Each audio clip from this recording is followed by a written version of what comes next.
Allez, à toi Alexandre. Qui aujourd'hui comme invité? Alors attention Philippe, parce qu'avec lui, c'est pas la liste d'animaux gémipares à corps gélatineux régénératifs et n'ayant aucun autre organe intérieur qu'un canal alimentaire à une seule ouverture. Bon, une bouche trou du cul, quoi. Ni celle de nom de secte où il est encore possible de s'inscrire avant qu'il ne soit trop tard. Lui, c'est pire encore. 3, 2, 1, c'est parti. Éditeur, essayiste, traducteur, critique littéraire, chroniqueur de talk-show, chroniqueur sportif, animateur de télé, animateur radio, fan de rock, de foot, d'Hélène Ségara, de Chevalier Las Palais, de Derrick, de la tête de veau et des tenues de la reine d'Angleterre. J'y suis arrivé. Notre invité est au médias que le couteau suisse Wenger, 87 outils et 141 fonctions, est à l'arme blanche. Il fait presque tout et plutôt bien, mais il est donc parfois un peu encombrant, voire gênant pour les jaloux, les simples opinels médiatiques, ceux qui face à ses critiques sont souvent à cran d'arrêt et qui voudraient être canif à la place du canif. Son style est tranchant, il peut tailler n'importe quelle œuvre écrite, chantée ou filmée. Fan de foot, s'il avait été pro, il aurait pu jouer défenseur, un mec de la trempe d'un Carlos Moser ou Eric Dimeco. Quand tu les vois, tu repars les jambes à ton cou. Enfin, s'il te reste une jambe après leur tacle de boucher. Il dézingue, quoi. Pas pour le plaisir de blesser, mais parce qu'il n'a pas la langue de bois.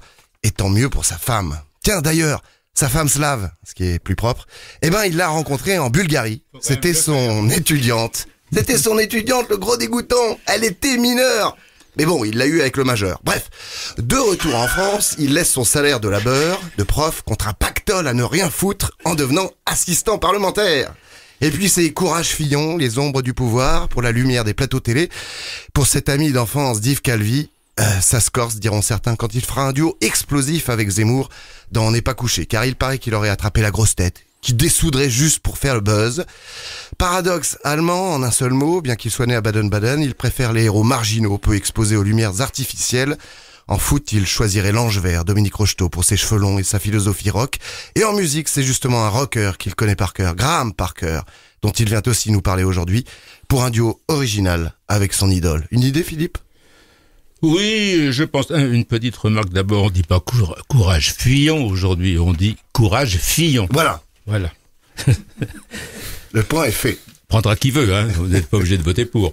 Bon, je pense l'avoir reconnu quand même, ton garçon, bien qu'il ne fasse pas vraiment partie de nos invités habituels, mais il est vrai que son parcours a toujours été surprenant. Il est vu que je l'ai croisé quand même très très souvent, et ça fait longtemps que j'ai remarqué que dans notre métier, il n'a pas vraiment d'équivalent.